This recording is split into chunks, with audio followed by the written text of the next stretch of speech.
የአሜሪካና የኢራን ፍጥጫ የሌለ ሌላ ሌቭል ላይ ደርሷል። አሁን ከዛቻ ታልፎ ወደ ዝግጅት ተገብቷል።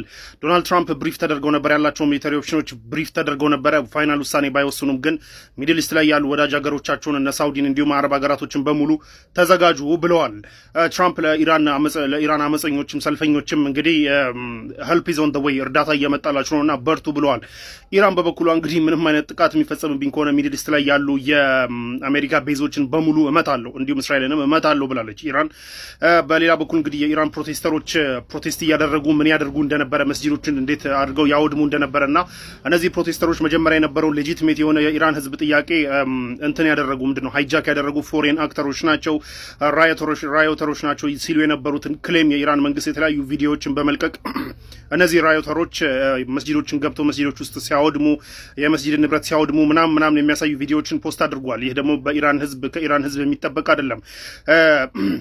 በሌላ በኩል እንግዲህ የቻናል 14 የእስራኤል ቻናል 14 ኮረስፖንደንት የሆነው ዘጋቢም ቢሆን በምትመለከቱት መልኩ ፎሬን ኤጀንቶች አክት እያደረጉ እንደሆነ እሱም አምኗል። ኢራን ውስጥ አመጹን እያቀጣጠሉ ያሉት ፎሬን ኤጀንቶች ናቸው። በሌላ በኩል የኢራን መንግስት የጠራውን የድጋፍ ሰልፍ ተከትሎ በብዙ ሺዎች የሚቆጠሩ ኢራናውያን ወጥተው ለመንግስታቸውና ለእስላሚክ ሬጂሙ ያለውን ድጋፍ እያሳየ ነበረ። በዛ ድጋፍ ሰልፍ ላይ ደግሞ ራሳቸው የኢራኑ መሪም ተሳትፈው ነበረ።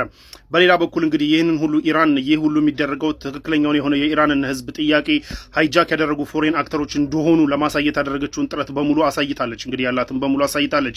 ከዚህ በኋላ ግን የሚወሰድ ማንኛውም አይነት ሚሊተሪ እርምጃ ካለ ሚድል ኢስት ላይ ያሉ ሀገራቶችን በሙሉ እመታለሁ ብላለች። ሚሊተሪ ቤዞች ያሉባቸውን እመታለሁ ብላለች። ይህንን ተከትሎ እንግዲህ ቀጠር፣ ሳውዲ ምናምን እንዲሁም በቃ በሳውዲ የሚመራው የአረብ ሀገራት የገልፍ ሀገራት በሙሉ ለአሜሪካ መልእክታቸውን እየላኩ ነው ያሉት። ጋሼ ተው፣ ይህን ነገር በደንብ የተጠና አይመስልንም፣ ታስመቱናላችሁ፣ ይህ ነገር ይቅር የሚል ልመና እየለመኑ ቢሆንም ግን ትራምፕ ቀጠር ውስጥ ከሚገኘው አልዑደይድ ሚሊተሪ ቤዝ ሚሊተሪ ፐርሰናሎች አንዳንድ ሰዎች እንዲወጡ አዘዋል። አልዑደይድ ባለፈው እንደምታውቁት ኢራን ደግሞ ባጸፈው ቀጠር ውስጥ ያለውን አልዑደይድ ቤዝ መጣ እንደነበር ታስታውሳላችሁ። ፕራይመሪ ታርጌት ሊሆን የሚችለው እሱ ነው የሚሆነው በኢራን ሚሳይሎች። በሌላ በኩል እንግዲህ ማንኛውም አረብ ሀገር ላይ ያሉ የአሜሪካ ሚሊተሪ ቤዞችንም ሆነ ኢቨን ቱርክንም ኮንታክት አድርጋለች ኢራን። ቱርክም ላይ ያሉ ቤዞችን በአጠቃላይ የኢራን ሌጂቲሜት ታርጌት እንደሆኑ አውቃችሁ ከወዲሁ የምታደርጉትን አድርጉ ብላ ኢራን አስጠንቅቃለች። ይህንን የኢራን ማስጠንቀቂያ ደግሞ ከምር የቆጠሩት አረብ ሀገራቶች ትራምፕን እየለመኑ ነው፣ ይሄ ነገር ይብራ ምናምን ነገር እያሉ ቢሆንም ትራምፕ ግን ሲገፉበት ነው እየታየ ያለው እስካሁን ድረስ። ያደርጉታል ተብሎ ይጠበቃል። ምን ሀፕን እንደሚያደርግ እንግዲህ የምናየው ነው የሚሆነው። ዛሬ ሮብ ነው። ከዛሬ ሮብ ማታ ድረስ እንግዲህ ቀጠር ከሚገኘው አልዑደይድ ቤዝ ለቃችሁ ውጡ የተባሉ የአሜሪካ ሚሊተሪ ፐርሰኔሎች እየወጡ ያለበት ሁኔታ ነው ያለው። ዛሬ ማታ ምን ሊፈጠር ነው ምናምን የሚለው ነገር የምናየው ነው የሚሆነው። አይገስ ዊል ከአሜሪካ ጠንከር ያሉ ጥቃቶች ኢራን ላይ የሚደርሱበት ሰዓት እየደረሰ ይመስላል ማለት ነው። የተለያዩ ዓለም ሀገራት ዜጎቻቸው ከኢራን እንዲወጡ እያሳሰቡ ያለበት ሁኔታ ነው የሚገኘው። ከዚህም በተጨማሪ ትራምፕ ደግሞ 50 የሚሆኑ የኢራን ሚሊተሪ ታርጌት ቦታዎች ወይ ደግሞ የኢራን ሚሊተሪ ቤዞች ሊሆኑ ይችላሉ፣ የአይአርጂሲ ኮማንድ ሴንተሮች ሊሆኑ ይችላሉ፣ እንደዚሁም ደግሞ ዋና የኢራን መንግስት መቀመጫ ቦታዎች ሳይቀር ቦታው ዝርዝር ተሰጥተውታል፣ ወይ ደግሞ እነሱም ቦታዎች አውቋል ተብሏል። ዜጎቻቸው ከኢራን እንዲወጡ ከሚያሳስቡ ሀገሮች መካከል የመጀመሪያ ተብላ የምትጠቀሰው ህንድ ነች። እንግዲህ ህንድ ዜጎቿ እንዲወጡ አሳስባለች። ከዚህም ቀጥሎና አሜሪካ እንደዚህ አሳስበዋል። አውስትራሊያ፣ ብዙ ሀገሮች ከኢራን ዜጎቻቸው እንዲወጡ እያሳሰቡ ነው የሚገኙት። የተለያዩ ደግሞ በኢራን አቅራቢያ የሚገኙ የተለያዩ የአሜሪካ ቤዞችን ኢራን ደበድባለሁ ወይ ደግሞ ይሄ ጥቃት የሚደርስብኝ ከሆነ ያንኑ ቤዝ እመታለሁ በማለት ነው እንግዲህ ማስጠንቀቂያ የሰጠች የምትገኘው። ከዚህም በተጨማሪ የኢራን ዙሪያ የሚገኙ የተለያዩ የአረብ ሀገራት ደግሞ አሜሪካ የእነሱን አየር ክልል ተጠቅማ ኢራን እንድታጠቃ እንደማይፈቅዱላት እያወሩ ነው የሚገኘው። ለተዋጊ ጀቶች አየር ላይ ነዳጅ የሚሞሉ እነዚህ የምትመለከቷቸው ታንከሮች እንግዲህ ንብረትነታቸው የአሜሪካ ነው ወደ ሚድል ኢስት ወይ ደግሞ ወደ መካከለኛው ምስራቅ እየተጠጉ ያለበት ሁኔታ ነው። ይህ እንግዲህ ረዘም ያለ ሚሽን ነው ደግሞ ረጅም ሚሽን የሚያካሂዱ ከሆነ እነዚህ ናቸው ነዳጅ የሚሞሉላቸው አየር ላይ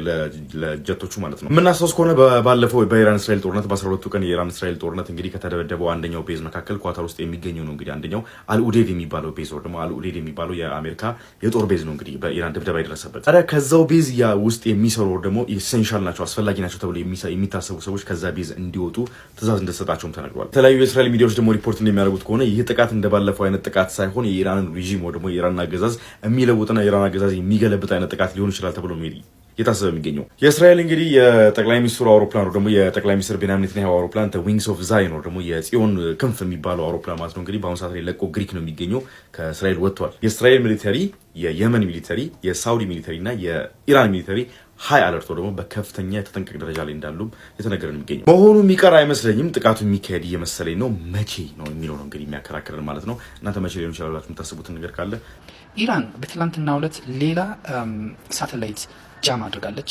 አውሮፓውያን የሚመኩበት ጀርመኖች የሚመኩበት ማለት ነው 3D የሚጠቀም ጥራት ያለው ምስሎችን የሚልክ ሳተላይት ነው። እሱን ሙሉ ለሙሉ ጃም አድርጓለች በሀገሯ ላይ ማለት ነው። ይሄ የተደረገው የጀርመኑ ቻንስለሩ መሪው ርዕሰ ብሔሩ ማለት ነው አንድ ሳምንት ነው የቀራት ኢራን በቃ ተዳክማለች፣ ባትሪዋን ጨርሳለች ካለ በኋላ ነው እስቲ ማን እንደሆነን እናሳያችሁ በሚል ነው እንደዛ አይነት እርምጃ የወሰዱት። በጣም የሚገርሙ ናቸው። ኢራን ስታርሊንክን እንዲሁም ሌሎች ሳተላይቶችን ጃም ማድረግ መቻሏ ተቃዋሞችን ማቆም ብቻ ሳይሆን የተለያዩ የአየር ጥቃቶችም እንዳይደርስባት አየሯን ማጠሯንም የሚያሳይ መሆኑን ለማወቅ ተችሏል። ማለት ጂፒኤስ እያነበቡ እዛ አካባቢ ታርጌት መምታት አይችሉ ማለት ነው። የአሜሪካም የአውሮፓ ማለት ነው። እዛ አካባቢ ያለውን የሳተላይት አይን እንበለው የሳተላይት አይን ወይንም እዛ አካባቢ ዲቴክት የሚያደርገውን ነገር በሙሉ ብላይንድ አድርገዋለች ወይንም አይኑን አጥፍተዋለች ማለት ነው። ምንም የሚያየው ነገር የለም። አውሮፓም አሜሪካም አሁን ኢራንን ለመምታት ሌላ አይነት ዘዴ መጠቀም አለባቸው ማለት ነው። አሜሪካ በአሁን ሰዓት ከሳተላይት ወይም ጂፒኤስን ከመጠቀም ውጭ ጂፒኤስ ሊጠቀም ይችላል። ኤፍ-15 ጀት አላት። ኤፍ-15 ጀት ማለት ሳተላይትን አይጠቀምም፣ ግን ድምጾችን ሴንስ ያደርጋል ከሩቅ ሆኖ ማለት ነው። ቤት ውስጥ ሆኖ ማለት ነው። የተዘጋ ቤት ውስጥ ለምን አንሶላ ለብሳችሁ አትተኙ ማለት ነው። እሱን ሴንስ ያደርጋል፣ እሱን ታርጌት ይመጣል። ነገር ግን ለዛም የሚሆን ደግሞ መሳሪያ አላት ኢራን ማለት ነው። እሱን የምትከላከልበት መሳሪያ በደንብ አዘጋጅታለች። ስለዚህ በአሁን ሰዓት ኢራንን መምታት ማለት ኢራን ሚሳኤል ስላላት ወይ መልሳ ስለምትመታ ብቻ ሳይሆን ሙሉ ለሙሉ የአየር ክልሏን አጥራለች ማለት ነው። በቃ በጂፒኤስ ተፈልጎ የሚመታ ታርጌት ይሄናል በጣም አስቸጋሪ ነው። እንዲሁም በኤፍ-15 ዘመናዊ ጀት ማለት ነው ድምጾችን፣ የተለያዩ ራዳሮችን ዲቴክት የሚያደርግ የአሜሪካ መሳሪያ ተጠቅሞ የኢራንን ታርጌት መምታት በጣም አስቸጋሪ ነው። ኢራን የዚህን ያህል ችግር የሚደርስባት ለምንድን ነው የሚለው ነገር ነው። ኢራን የዚህን ያህል ኒውክሌር ቢኖራ ምንድን ነው ችግሩ ተብላችሁ ብትጠየቁ አሁን የኒውክሌር ጉዳይ ብቻ አይደለም ችግሩ። ኢራን ሀያል ሀገር ከሆነች በተለይ ኒውክሌር ከኖራት እስራኤል የምትባል ሀገር ሚኒንግለስ ነው የምትሆነው፣ ተፈላጊነቷ በጣም ይቀንሳል። ሀያል ሀገር ከሆነች በዛ አካባቢ የመካከለኛው ምስራቅ ንግስት ነው የምትሆነው። ሪጂናል ፓወሩ ሙሉ ለሙሉ ይለወጣል። የእስራኤል ሚና ኦልሞስት ባዶ ነው የሚሆነው፣ ተፈላጊነቷም እንደዚሁ። ምክንያቱም ኢራን ከህዝብ ቁጥርም አንጻር ከብዙ ነገር አንጻር የበላይነት ስለምትይዝ እስራኤል የበላይነቷ እንዳይወሰድባት ጭምር ነው እየተዋጋች ያለችው እንጂ ለሌላ አይደለም። ለምንድን ነው ኢራኖች እንዲህ የሚያደርጉት ብላችሁ የምታስቡ ከሆነ አንደኛ በጣም አዋቂዎች ናቸው። በታሪክ ደረጃ የባቢሎንን የመጨረሻው መንግስት የገለበጡ ናቸው። ባቢሎንን ለብዙ ጊዜ ያስተዳደሩ ናቸው። ዝርያቸው ኢራናውያን ማለት ነው ኖርዝ ኢሮፒያን ይባላሉ። ከግሪክም የተወጣጡ ናቸው። ኢንዲያንም አለባቸው። ጀርመን፣ ዩኬ፣ ዴንማርክ የመሳሰሉ ከነሱ ነው ዝርያቸው የሚመጣው የሚመዘዘው የሚባለው። አረቦች አይደሉም። ብዙ አይነት እውቀት አላቸው በማቴማቲክስ ለምሳሌ አልጀብራና አልጎሪዝም የሚባለው ነገር ታውቃላችሁ። አልጀብራ አልጀባር ከሚባል ወይንም መቀላቀል ከሚባለው ነገር ነው የመጣው ስሙ። ይሄ አልጎሪዝም የሚባለው በተለይ ከማትስ ሊቁ ከነሱ ከኢራናዊ የማትስ ሊቅ አልካዋርዚሚ የሚባል ሰው ነው። አልካዋርዚሚ ከሚባለው ስም ነው ወደ ላቲን ወደ ተለያዩ ስሞች ሲቀየር ነው አልጎሪዝም የተለያዩ ነገሮች ይዞ የተገኘው እንጂ አልጀብራ በተለይ አልጀባር የሚለው የአረብኛ ቃልን የወረሰ ነው። እንዲህ ብለው እንግዲህ ፈረንጆቹ ናቸው አሪያንስ ናቸው ኢንዲያንስ ናቸው ብለው ስያሜ ሰጡት። ይህም ከቋንቋቸው ቅርጽ አንጻር ነው። ይሄ ናሬቲቭ ነው። ይሁን አይሁን አናውቅም። ሪሊ ናሬቲቭ ግን ትርክቱ ግን ከየት መጡ የሚለው ነገር ከአውሮፓና ከግሪክ እና ከህንድ ቅልቅል የመጡ ናቸው እንጂ የአረብ ዝርያ የላቸውም የሚል ነው ማለት ነው። እንትን ኢራኒያንስ ኢራን የሚለው ስም ዘ ላንድ ኦፍ አሪያንስ ማለት ነው ይላል። የአሪያንስ መሬት የአሪያንስ ርስት ማለት ነው። 1935 ነው ስማቸው ወደ ኢራን የተቀየረው አሪያንስ ለሚለው ፊት እንዲያደርግ ተብሎ ማለት ነው። ያን የነበረው እና እስከ 1979 የነበረው ኪንግደም ማለት ነው እሱ ነው ያንን ስም የቀየረው እና ኢራናውያን በብዙ ነገር የበለጸጉና ያደጉ ናቸው አእምሯቸው። አሁን የማቴሪያል ጉዳይ ብቻ አይደለም። ማቴሪያል አይደለም ማለት የጦር መሳሪያ ጉዳይ ብቻ አይደለም። አእምሯቸው በጣም ከባድ ነው። ይሄን ጭንቅላት ይዘው በዛ አካባቢ ኒውክሌር ከያዙ ያንን ሪጂናል ፓወር እንዳለ ይቆጣጠሩታል። የዛን አካባቢ ሪጂናል ፓወር በጣም ይቆጣጠሩታል። የእስራኤል ሚናን ያጠፉታል። ትላንትና ስለነበረው ስለ ሾው ስፒድ ትንሽ ልንገራችሁ። እንግዲህ ምንድን ነው እሱ ብላችሁ መጠየቁ ከሆነ ማርኬት ነው፣ የካፒታሊዝም ማርኬት ነው የሚባለው ራሱ ኬዮቲክ ማርኬት ተብሎ ነው። ባለፈው በኢትዮጵያ መሰገጥ የሚለው አይነት አቻ ትርጉም ያለው ነው ማለት ነው። አቴንሽን ነው መስቡት ባይ ኤኒ ሚንስ ቆንጆ መድረክ ይዛችሁ ምርጥ ለብሳችሁ ምን ብላችሁ አይደለም። ምን ያህል ሰው ተመለከተን ምን ያህል ሰው አየን ብላችሁ በዛ ዲጂታል ዲፕሎማሲ፣ ዲጂታል ማርኬት ነው የምታስፋፉ ማለት ነው። አሉ የምትሏቸው ሰዎች ያንን አቴንሽን ፈልገው ይመጣሉ። አሉ የምትሏቸው ሰዎች ራሳቸውን ወደዛ ገበያ ይወስዳሉ ማለት ነው።